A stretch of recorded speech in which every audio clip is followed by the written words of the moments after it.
สบายดีพี่น้อง สวัสดีค่ะพี่น้องจ้ามื้อนี้ก็มาพบพ้อกับช่องบ่าวดอนสาวตุ๊กอีกคือเก่าเด้อมามื้อนี้ก็มาพ้อกันในช่วงยามเช้าๆคือเก่าเนาะพี่น้องเนาะเป็นเวลาประมาณ6โมงกว่าๆเนาะพี่น้องมื้อนี้ก็พากันตื่นแต่เช้าคือเก่าแหละพี่น้องพากันลุกมานึ่งข้าวนึ่งน้ำเตรียมตัวจะไปเฮ็ดเวียกเนาะพี่น้องเนาะแต่ว่ามื้อนี้ทางบ่าวดอนเพิ่นไปเฮ็ดเวียกช้าได้เนาะพี่น้องเนาะเพราะว่าเพิ่นยังบ่ได้ขึ้นปูนไว้เนาะพี่น้องเนาะถ้าหากว่าสมมุติว่าถ้าหากว่ามื้อใดที่เพิ่นน่ะไปเฮ็ด งานไวก็คือเพิ่นน่ะคือขึ้นปูนไว้แล้วเนาะพี่น้องเนาะแต่ว่ามื้อนี้คือยังบ่ได้ขึ้นปูนไว้ก็เลยไปสวยได้เนาะพี่น้องเนาะตอนนี้ก็เพิ่นก็เอาคนน้อยให้เนาะพี่น้องและมื้อนี้เป็นมื้อที่คนน้อยตื่นแต่เช้าพี่น้องพ่อกับแม่ตื่นตั้งแต่ตีห้าพู้นพี่น้องคนน้อยก็ตื่นนำเนาะพี่น้องเนาะตอนนี้บ่ดอนก็เอาคนน้อยให้เนาะพี่น้องเนาะยังดีที่บ่ดอนยังบ่ได้ไปเฮ็ดเวียกเนาะพี่น้องถ้าหากว่า บ่โดนยังบ่ไปเฮ็ดเวียกถามว่าบ่โดนไปเฮ็ดเวียกแล้วสตุ้มก็บ่ฮู้ว่าจะมาอัดคลิปให้พ่อแม่พี่น้องเบิ่งได้หรือบ่เนาะพี่น้องเนาะเพราะว่าตอนกลางเว้นสตุ้มอัดบ่ได้พี่น้องคนน้อยกวนพี่น้องเอ้ยเพราะว่าช่วงนี้เพิ่นบ่ได้นอนเว้นเนาะพี่น้องเนาะคือคนน้อยกวนสตุ้มก็เลยอัดคลิปบ่ได้เนาะพี่น้องเนาะมาอัดเอาช่วงเช้าเอาตอนที่เพิ่นยังบ่ทันได้ตื่นเนาะพี่น้องเนาะคือมื้อนี้ตื่นแต่เช้าพี่น้องยังดีที่บ่ดอนเพิ่นยังบ่ได้ไปเฮ็ดเวียกเพิ่นเอาให้เนาะพี่น้องเนาะ มาพี่น้องมามื้อนี้สตุ๊กก็มีเรื่องราวดีๆมีเรื่องราวที่น่ายินดีมีเรื่องราวที่น่าภูมิใจให้พ่อแม่พี่น้องมาเบิ่งมาชมกันอีกแล้วเนาะพี่น้องเนาะนั่นก็คือเรื่องของน้องธิดาราวศรีวิไลเนาะพี่น้องเนาะคือสตุ๊กเองน่ะไปเห็นเฟซหนึ่งเพิ่นได้โพสต์ลงเนาะพี่น้องเนาะเพิ่นได้โพสต์ลงหรือจัดอันดับจัดอันดับในFC แฟนคลับนั่นแหละพี่น้องว่า ตอนนี้น่ะมีนักร้องคนใดที่อยู่ในใจของ FC แฟนคลับบ้างเนาะพี่น้องเนาะที่กำลังพุ่งแรงในปี2568นี้เนาะพี่น้องเนาะแล้วก็มีทาง FC แฟนคลับนะมาโหวตหรือมาคอมเมนต์ว่ารายชื่อของนักร้องที่อยู่ในใจของเพิ่นน่ะมีไผแหน่เนาะพี่น้องเนาะและอยู่ในนั้นก็คือมี5 คนเนาะพี่น้องเนาะมีน้องอุ๋งอิ๋งน้องอายน้องฮักเพลงแล้วก็ น้องวันใหม่และหนึ่งในนั้นมีน้องธิดาราวศรีวิไลอยู่ในนั้นเนาะพี่น้องเนาะคือสตุ๊กเห็นแล้วสตุ๊กดีใจแล้วก็โอ้ยพี่น้องปลื้มแล้วก็ภูมิใจเนาะพี่น้องเนาะภูมิใจแทนพ่อแทนแม่พี่น้องเด็กน้อยคนนี้เป็นเด็กน้อยที่เก่งเด็กน้อยคนนี้เป็นเด็กน้อยที่มีพรสวรรค์และมีความสามารถครบจบในคนเดียวกันเนาะพี่น้องเนาะคือแบบว่ามีครบอะลีพี่น้องทั้งหน้าตาก็สวยความสามารถก็เก่ง ตลกแล้วก็มีพรสวรรค์เนาะพี่น้องเนาะครบจบในเด็กน้อยคนนี้อะลีพี่น้องแล้วยังมีผู้อุปถัมภ์เป็นพ่อครูศรีวิไลเนาะพี่น้องโอ้ยพี่น้องพอ2 คนนี้เข้ามาอยู่นำกันแล้วพี่น้องแบบว่าต่างระหว่างพ่อกับลูกพี่น้องเนาะ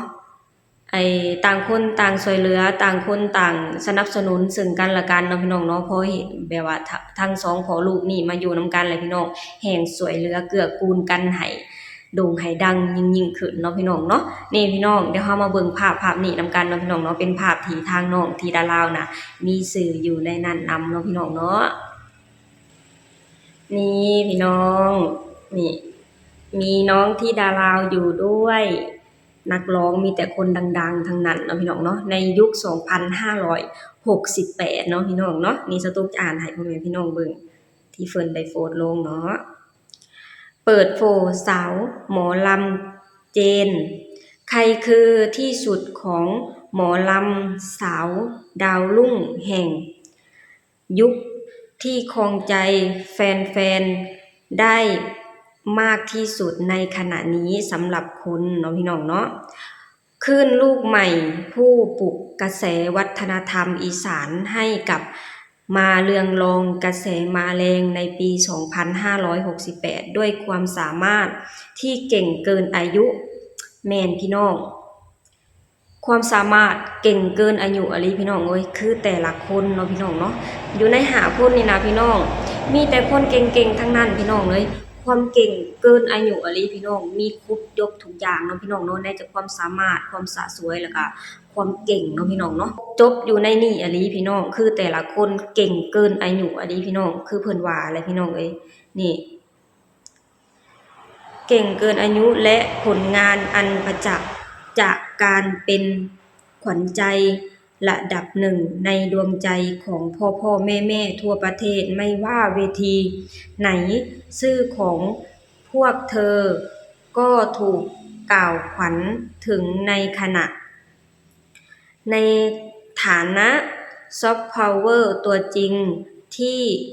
ไปไหนใครก็รู้จักนี่พี่น้องอันนี้ก็มีรายชื่อของน้องอุ๋งอิ๋งน้องอาอายน้องฮักแพงน้องธิดาลาวและน้องวันใหม่น้องพี่น้องเนาะนี่คือแต่ละสื่อที่อยู่ในนี่พี่น้องมีแต่คนดังๆมีแต่คนเก่งๆทั้งนั้นในช่วง2,568เนาะพี่น้องเนาะและหนึ่งในนั้นมีน้องธิดาลาวอยู่ในนั้นเนาะพี่น้องเนาะสตุกดีใจแล้วก็ภูมิใจเนาะพี่น้องเนาะภูมิใจแทนพ่อแทนแม่ภูมิใจแทนพ่อครูศรีวิไลเนาะพี่น้องเนาะที่น้องเองธิดาลาวบ่เฮ็ดให้ทางพ่อแม่ผิดหวังในตัวน้องเนาะพี่น้องเนาะพอมีรายชื่อของน้องอยู่ในนี้พี่น้องถ้าหากว่าทางน้องเองน้องเห็นน้องก็จะดีใจเนาะพี่น้องเนาะเฮ็ดให้น้องได้รู้ว่าที่ผ่านมาความพยายามของน้องบ่สูญเปล่าเนาะพี่น้องเนาะตั้งแต่เริ่มแรกที่น้องได้เริ่มไปเป็นนักร้องอยู่ที่ประเทศไทยน้องก็พยายามทุกสิ่งทุกอย่างเนาะพี่น้องเนาะฝึกฝนหล่อหลอมเจ้าของน่ะให้เก่ง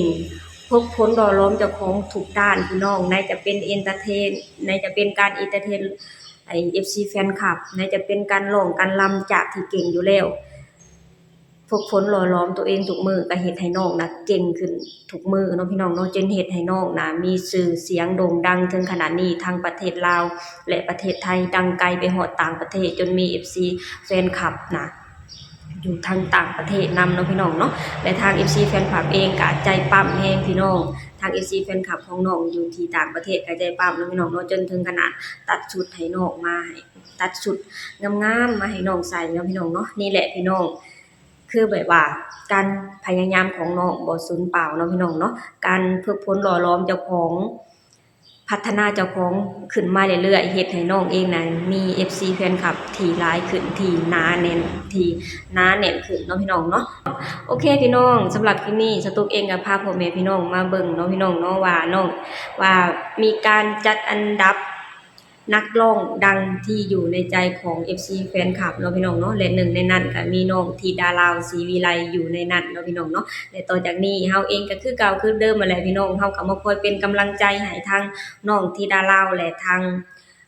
ทีมงานของพ่อครูศรีวิไลกันต่อไปเนาะพี่น้องเนาะคอยดูผลงานแล้วก็คอยเป็นกำลังใจให้ทางทีมงานของพ่อครูศรีวิไลกันต่อไปซึ่งเจ้าตุ๊กเชื่อได้เลยว่าทางพ่อครูศรีวิไลน่ะจะมีผลงานใหม่ๆออกมาให้น้องร้องเพลงและให้